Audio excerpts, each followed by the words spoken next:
அனைவருக்கும் வணக்கம். என்னை அனுதினமும் வழிநடத்தி கொண்டிருக்கும் பொள்ளாச்சி ஆனைமலை குருநாதர் சுப்பிரமணிய ஐயா அவர்களுக்கு பொற்பாதம் பணிந்து இன்றைக்கு என்ன தகவல் பார்க்க போகிறோம்னா, ஜனன படலத்தில் 12 ராசிகளும் 12 லக்கணங்களும் அதிசார குரு பெயர்ச்சி 12 ராசி 12 லக்கணக்காரர்களுக்கு அதிசார குரு பெயர்ச்சி பலன்கள் எப்படிப்பட்ட பலன்களை கொடுக்கும் என்றது தான் இன்றைய வீடியோவினுடைய விளக்கம். ஒரு சிறிய கருத்து தான், அதை எனக்கு அளித்த என் குருநாதனுடைய வழியாக உங்களுக்கு நான் அதை வழிமொழிகிறேன். அடிக்கடி சொல்லுவார் என்னுடைய குருநாதர், ஒரு கிரகங்கள் தன்னுடைய பயணங்களில் சரியாக ஒரு சுற்றி வருவதற்கு சில காலங்கள் எடுத்துக்கும்.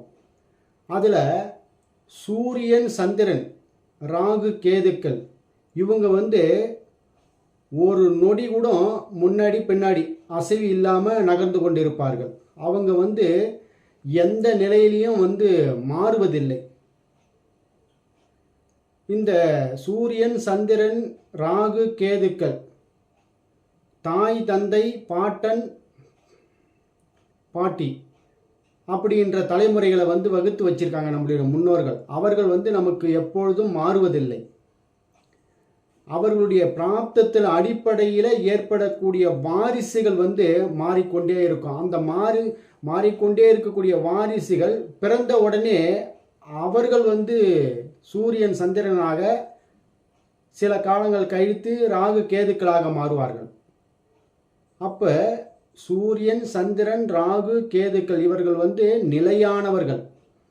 கண்ணுக்கு தெரிபவர்கள் சூரியன், சந்திரன். முன்னோர்களுடைய தலைமுறை நமக்கு தெரியாது, ஆனால் நமக்கு முன்னாடி வாழ்ந்தவர்களுடைய தாய் தந்தையர்கள் அவங்களுக்கு தெரிஞ்சிருக்கும். அப்போ ராகு, கேதுக்கள் எப்படிப்பட்டவர்கள் பாருங்கள்.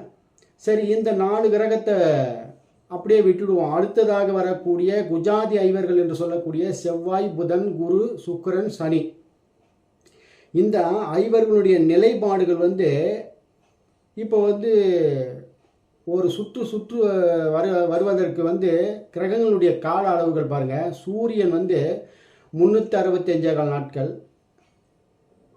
சுக்கிரன் 224 நாட்கள், புதன் 115 நாட்கள், சந்திரன் 27 நாட்கள், சனி 30 ஆண்டுகள் எடுத்துக்குவார் ஒரு சுற்று எடுப்பதற்கு. குரு 12 வருடங்கள் எடுத்துப்பார் ஒரு சுற்று எடுத்துப்பதற்கு.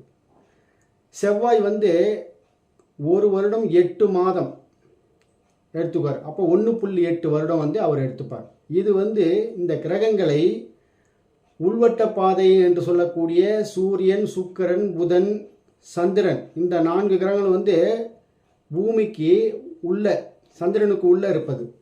அடுத்தது வெளிவட்ட கிரகங்கள் என்று சொல்லக்கூடிய சனி, குரு, செவ்வாய், இவ வெளிவட்ட கிரகங்கள் என்று சொல்லுவாங்க. இந்த மாதிரி தன்மையில் வளிமண்டலத்தில் கிரகங்கள் வலம் கொண்டிருக்கக்கூடிய தன்மையில் இந்த அதிசாரம் எப்படி நிகழுது? அதிசாரம் என்பது என்ன அப்படின்னா, ஒரு ராசியில் தன்னுடைய பயணத்தை சரியாக பயணம் பண்ணி போச்சுன்னா அது சரியான நேர்பாதைன்னு சொல்லுவோம். அதுவே பயணம் பண்ணி போய் கொண்டிருக்கக்கூடிய தன்மையில் நமக்கு பூமியிலேருந்து பார்க்கும்போது ரிவர்ஸ் போகும்போது தெரிஞ்சுன்னா அதுமாரி வக்ரம்னு சொல்லுவோம். அப்போ நேர்பாதை, வக்ரம், அது இல்லாத அதிசாரம் என்று சொல்லக்கூடிய தன்மை எப்படி நிகழுது அப்படின்னா, குருவுக்கு தன்னுடைய சொந்த நட்சத்திரமாக விளங்கக்கூடிய புனர்பூசம் 4ஆம் பாதம், விசாகம் 4ஆம் பாதம், பூரட்டாதி 4ஆம் பாதத்தில் தான் அதிசாரங்கள் நிகழும். வேறு எந்த ஒரு நட்சத்திரத்திலையும் அதிசாரங்கள் நிகழ்வதில்லை. இது இந்த ஜோதிடத்தினுடைய ரகசியம். அது அவர்களுடைய தன்மைக்கு ஏற்றார்பார், அவர்களுடைய குருவினுடைய நிலைக்கு ஏற்றார்போல் இந்த நிலைப்பாடுகள் தெரிஞ்சிருக்கும். இந்த அதிசாரமாகக்கூடிய இந்த குருவானவர் பல 100 ஆண்டுகளுக்கு ஒரு முறை தான் நடக்கும். சரராசியிலையும் சிரராசியிலையும் உபய ராசியிலையும் நடக்கும். கடகம், விருச்சிகம், மீனத்தில் தான் இந்த அதிசாரங்கள் குருவானவர் நிகழ்வார். இப்பொழுது நமக்கு நிகழக்கூடிய சரராசியில் ஏற்படக்கூடிய, கடகத்தில் ஏற்படக்கூடிய, புனர்பூச நட்சத்திரம் 4ஆம் பாதத்தில் ஏற்படக்கூடிய குருவானவர் எந்தவித தன்மைகளை எந்தவித மாற்றங்களை மக்களுக்கு பலன்களை வாரி வழங்குவார் அப்படின்னு பார்க்கும் பொழுது 1, 5, 9, 7 அவர்களுடைய பார்வை. இப்போ குரு வந்து 1, 5, 9 இருக்கிறாரு, அவருடைய பார்வையை செலுத்துவார். குரு லக்கணத்திலே இருக்கிறார், கடகத்தில் உச்சமாகி இருக்கிறான்னு சொல்லுவாங்க. 5ஆம் இடத்தை விருச்சிகத்தில் பார்க்கின்றார் சொல்லுவாங்க. 7ஆம் இடத்தை மகரத்தை பார்க்கின்றார். 9ஆம் இடமாகிய மீனத்தை பார்வை செய்கின்றார். சுப பார்வை தான், குருவினுடைய பார்வை பெற்றால் அப்படின்னு சொல்லுவாங்கல்ல. ஆனால் இந்த அதிசாரமாக போய்கொண்டிருக்கக்கூடிய இந்த குருவானவர் 50 நாட்களுக்கு எந்தவித சுப பலன்களை வாரி வழங்குவதில்லைன்னு சொல்லிட்டு ஏற்கனவே ஒரு வீடியோ போட்டிருக்கேன். அப்போ இந்த வீடியோ இதனுடைய தன்மை என்னன்னா, இன்னும் விலாவரியாக பார்க்கக்கூடிய தன்மை. பல 100 ஆண்டுகளுக்கு ஒரு முறை தான் அது நிகழும். அஸ்தமாகவும் அஸ்தங்கமாகவும் உதயமாகவும் மறையும் கிரகங்கள். ஆனால் இது அதிசாரம் அடையும். எப்படின்னா, சூரியன் சந்திரன் இவங்கள் வந்து நிலையான அச்சில் பயணம் பண்ணி கொண்டு இருக்கிறாங்க. பூமிக்கும் சூரியன் சந்திரனுக்கும் இல்லை இடைவெளியே. இதில் புஜாதி ஐவர்கள் என்று சொல்லக்கூடிய நிலைப்பாடு எப்படி இருக்கும் அப்படின்னா, நீங்கள் எப்படி வேணாலும் எங்கே வேணாலும் சுற்றிட்டு இருங்க, ஆனால் கால மாற்றங்கள் வருடத்திற்கு 12 அமாவாசையும் 12 பௌர்ணமியும் வந்தே தீரணும். அது இறைவனுடைய படைப்பு, இறைவனுடைய ரகசியம். அப்போ இந்த 12 அமாவாசை 12 பௌர்ணமியை பயணம் பண்ணி கொண்டு இருக்கக்கூடிய இந்த சூரியனும் சந்திரனும் மற்ற 5 கோள்களும் துணையாக அவங்களுக்கு பேலன்ஸ் பண்ணணும். அந்த வளிமண்டலத்தில் வந்து பேலன்ஸ் பண்ணணும். அந்தனுடைய நிகழ்வு தான் சூரியனுடைய சந்திரனுடைய இணைவுகளில் கனெக்ஷன் வாங்கியிருப்பாங்க இந்த 5 பேரும், செவ்வாய், புதன், குரு, சுக்கிரன், சனி. அதனால தான் அவர்கள் வந்து அஸ்தங்கம் அடைவது, பக்ரம் அடைவது, அஸ்தமனம் அடைவது, இந்த மாதிரி தன்மையெல்லாம், ஒரு இடத்த உதயமாகிறது, ஒரு இடத்த மறையிறது, இந்த மாதிரி நிகழ்வுகள்லாம் வந்து பஞ்சாங்கத்தில் காமிச்சிருப்பாங்க. அது வந்து ஜோதிட ஆய்வாளர்களும் அறிவாளர்களும் அறிந்து கொண்டிருக்கக்கூடிய ஞானமுடையவர்களுக்கு கண்டிப்பாக தெரியும். இந்த பொதுமக்களுக்கு வந்து அதிசாரம் என்று சொல்லக்கூடிய ஸ்தம்பித்து இருக்கக்கூடிய அந்த குருவானவர் சில காலங்கள், அந்த 50 நாட்கள் வந்து என்ன மாதிரி பலனை கொடுப்பார், அது நேரடியாக நம்ம வந்துடுவோம். அது எப்படின்னா அதிசாரம் அடையுது, வக்ரம் அடையுது, எது வேணாலும் ஆகட்டுங்க ஐயா, எங்களுக்கு பலன்களை எப்படி வாரி வழங்குவார். கடக ராசி, விருச்சக ராசி, மீன ராசி 1, 5, 9, அப்புறம் 7ஆம் இடம் மகரம், இவர்களுக்கு எல்லாமே சுப பலன்களை வாரி வழங்காது. அது எப்படிப்பட்ட தன்மையில் இருக்கும் அப்படின்னா, கடகத்துக்கு 6ஆம் இடம் என்று சொல்லக்கூடிய குரு தனுசு வீடு, கடகத்துக்கு 9ஆம் இடம் என்று சொல்லக்கூடிய மீன வீடு. அப்போ என்ன ஆகும், 1, 5, 9 கனெக்ஷன். பூர்வீகம் சம்பந்தமான தன்னுடைய தாய் வழி உறவுகள், தந்தை வழி உறவுகள் மூலியமாக பூர்வீக குலத்தின் வழியாக 1 நானே, 5 என்னுடைய மகன், 9 என்னுடைய தகப்பன். அப்போ 1, 5, 9னா இவருடைய மரபுகள் வழியாக. அதனால்தான் குழந்தை என்றாலே குரு, குருவினுடைய ஸ்தானம் என்னது, குழந்தைகள். அப்போ குருவினால் ஏற்படக்கூடிய சில விளைவுகள் என்று சொல்லுவாங்கள்ல, அது எல்லாமே அசுப பலன்களாக நடக்கும். இப்போ வந்து எல்லா விதமான கபம் என்று சொல்லக்கூடிய வாதம், பித்தம், கபம் சொல்லுவாங்க. கபத்துக்கு உண்டான நோய்கள்லாம் இப்போ உருவாகக்கூடிய தன்மையில் இருக்கும். எச்சரிக்கையாக இருக்கணும். பெரிய பெரிய நிறுவனங்கள் என்று சொல்லக்கூடிய நிறுவனத்தில் ஒர்க் பண்ணக்கூடிய கௌரவமான பதவியில் இருக்கக்கூடிய கூலி ஆட்கள் பூரா இதில் வந்துடுவாங்க. நேர்மையான சிந்தனையை போகக்கூடிய தன்மையில் கொண்டவங்களை கூட இந்த நேரத்தில் சில அசௌகரியங்களுடைய சிந்தனையை வந்து சீர்குலைக்கும். சட்டப்படியான சிக்கல்களை உருவாக்கும். ஏன்னா சட்டப்படியான ஆணை, நீதித்துறை, நிர்வாகத்துறை, அதாவது வங்கி பணிகள்னு சொல்லக்கூடிய நிதித்துறை என்று சொல்லக்கூடிய பணம் புரளக்கூடிய மிகப்பெரிய பணம், குருனா மிகப்பெரிய பணம். எப்பேற்பட்ட கோடீஸ்வரனாக இருந்தாலும் இந்த நேரத்தில் கொஞ்சம் ஸ்தம்பித்து இருக்கக்கூடிய தன்மையெல்லாம் இது கொடுக்கும். குழந்தைகளால் பிரச்சனைகளை கொடுக்கும். இந்த ஆயில்யத்தில் ராசியாக இருந்தாலும் ஆயில்யத்தில் அந்த கடக வீட்டில் இருக்கக்கூடிய பூசம், ஆயில்யம், புனர்பூசம், விருச்சிகத்தில் இருக்கக்கூடிய விசாகம், அனுஷம், இந்த தன்மையில் இருக்கக்கூடிய கேட்டை, அடுத்தது புரட்டாதி, உத்திரட்டாதி, ரேவதி, இந்த ராசியில் பிறந்தவர்களாக இருந்தாலும் சரி, இந்த லக்கணங்களில் பிறந்தவர்களாக இருந்தாலும் சரி, இவர்களுக்கு நிதி சம்பந்தமான, நீதி சம்பந்தமான, நேர்மை சம்பந்தமான, பணம் சம்பந்தமான, தங்கம் சம்பந்தமான, கபம் சம்பந்தமான உபாதைகள், வயிறு சம்பந்தமான, குடல் சம்பந்தமான, குருவுக்கு என்ன விதமான காரத்துவங்கள் அனைத்துமே அந்த ஜாதகரை ஒரு விதத்தில் என்ன பண்ணோம், ஸ்தம்பித்து அதன் மூலியமாக பிரச்சனைகளை ஏற்படுத்தும் அப்படின்றது தான் நிதர்சனமான உண்மை. நீங்கள் அந்த ஒருவரின் ஜாதகத்தில் என்ன மாதிரி ஆதிபத்தியம் அந்த குரு பெற்றுக்கொண்டிருக்கிறாருன்றதை தெளிவாக தெரிஞ்சால் அந்த விஷயத்தை அப்படியே அவங்களுக்கு எடுத்து சொல்லிடலாம். அப்போ யாருக்கு தான் ப்ளஸ்ஸு அப்படின்னு பார்க்கும்பொழுது, ஏற்கனவே குருவினால் குரு அவருடைய ஜாதகத்தில் பிரச்சனைகளாக அமர்ந்து சந்தித்து கொண்டிருப்பவர்கள் அவர்களுக்கு இந்த 50 நாளில் நல்ல விதமான செயல்கள்லாம் நடக்கும். ஏற்கனவே பொருளாதாரம்னா என்னன்னே தெரிலங்க, வேலைனா என்னன்னு தெரிலங்க, உத்தியோகம்னா என்னன்னு தெரிலங்கன்னு சொல்லிட்டு போராடி கொண்டு வறுமையில் வாடிக்கொண்டிருப்பவர்களாக இருந்தாலும் சரி, நிதியிலாக இருந்தாலும் சரி, எதுலையாக இருந்தாலும் ஏற்கனவே சமத்தியாக பிரச்சனைகள் இருப்பவங்களுக்கு ஒரு ஒரு மருந்து கொடுத்து ஆறுதல் கொடுத்த மாதிரி இருக்கும். ஒரு காயத்துக்கு மருந்து போட்டால் எப்படி எதமாக இருக்கும், அந்த மாதிரி இருக்கும் இந்த அதிசார குரு பெயர்ச்சி. அப்போ அந்த மாதிரி சமத்தியாக பிரச்சனைகளை வாங்கி கொண்டு இருப்பவர்களுக்கு இந்த குரு அதிசார குரு ஒரு மருந்து போட்ட மாதிரி ஒரு சில விஷயங்களை செஞ்சு கொடுப்பார். வேலை இல்லாமல் பல ஆண்டுகளாக தேடிக்கொண்டு இருக்கிறவங்களுக்கு திடீர்னு ஒரு வேலை கிடைச்சிருக்கும். பல ஆண்டுகளாக திருமணமே இல்லாத இருந்து கொண்டிருந்தேன், எனக்கு இப்போ தான் திருமணம் ஆச்சு, 1 மாதம் ஆகுது, 1 வாரம் ஆகுது அப்படின்ற இந்த அதிசார குருவினுடைய தன்மை தான் அந்த பெண்ணுக்காக இருந்தாலும் ஆணுக்காக இருந்தாலும் நடக்கும். அப்போ நான் கூட தான் ஒரு ரொம்ப வருஷமாக திருமணம் இல்லை அப்படின்னா அது உங்களுடைய ஜாதகத்தில் உங்களுடைய குருவினுடைய தன்மையை பார்க்கணும். விருச்சிகத்திலையா இல்லை மகரத்திலையா இல்லை மீனத்திலையா இல்லை கடகத்திலையா இருக்குதான்னு சொல்லிட்டு பார்க்கணும். அப்படியே பார்த்து அந்த குரு உங்களுடைய ஜாதகத்தில் என்ன வித தன்மையை அடைகின்றார்ன்றதையும் பார்க்கணும். அந்த மாதிரி சில செயல்களெல்லாம் தடைப்பட்டு காலங்காலமாக தடைப்பட்டு கொண்டிருப்பவர்களுக்கு ஒரு சில செய்திகள், சுப செய்திகளை நடப்பதற்கும் சுப காரியங்கள் நடப்பதற்கும் அந்த லட்சத்தில் ஒருத்தவங்களுக்கு, 1000ல் ஒருத்தவங்களுக்கு, கோடியில் ஒருத்தவங்களுக்கு நன்மையும், மற்ற பொதுவாக சொல்கிறேங்க, இந்த அதிசார குருவினால் ஏற்படக்கூடிய விஷயங்கள், தங்கம் காணாமல் போகிறது, வீட்டில் இருக்கிற தங்கங்களை எடுத்து போய் அடகு வைக்கிறது, விற்கிறது, குழந்தைகளால் பிரச்சனைகள் ஏற்படுறது, மத குருமார்கள் போதனைகளை ஏற்கனவே அந்த மனுஷன் நல்லா தான் சொல்லியிருப்பார் அந்த ஜாதகருக்கு, ஜோதிடருக்கு. இந்த 50 நாளில் நீங்கள் போயிட்டு ஒரு ஜாதகம் பார்க்கும்போது கண்டிப்பாக உங்களுடைய வழிகாட்டியை, உங்களுடைய வழிமுறைகளை அவரால் சொல்ல முடியாத அளவுக்கு போயிடும்.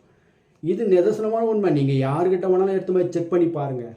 என்னங்கய்யா, அப்போ கன்னி ராசிக்கு 200% நன்மையும் 3, 7, 11 அற்புதமான பலன்களை வாரி வழங்குவார் அப்படின்னு சொல்கிறாங்க. அப்படின்னா எந்த விதத்திலையும் ஒரு விதமான சுப பலன்களை வாரி வழங்காது. அதில் எடுத்து சொல்லலாம். இப்போ 1, 5, 9 விருச்சகம், கடகம், மீனம் சொன்னோம். அடுத்ததாக கன்னி, ரிஷபம் 3, 11. இப்போ ரிஷபத்துக்கு 3ல் கம்யூனிகேஷனால் பிரச்சனை வரும். ரிஷப ராசியாக இருந்தாலும் சரி, ரிஷப லக்கணமாக இருந்தாலும் சரி, ஏற்கனவே நம்ம பேசிகிட்டு இருந்ததே திரும்ப பேச போகும்போது நீங்கள் பேசுனது அனைத்தும் தப்புங்க அப்படின்னு சொல்லுவாங்க.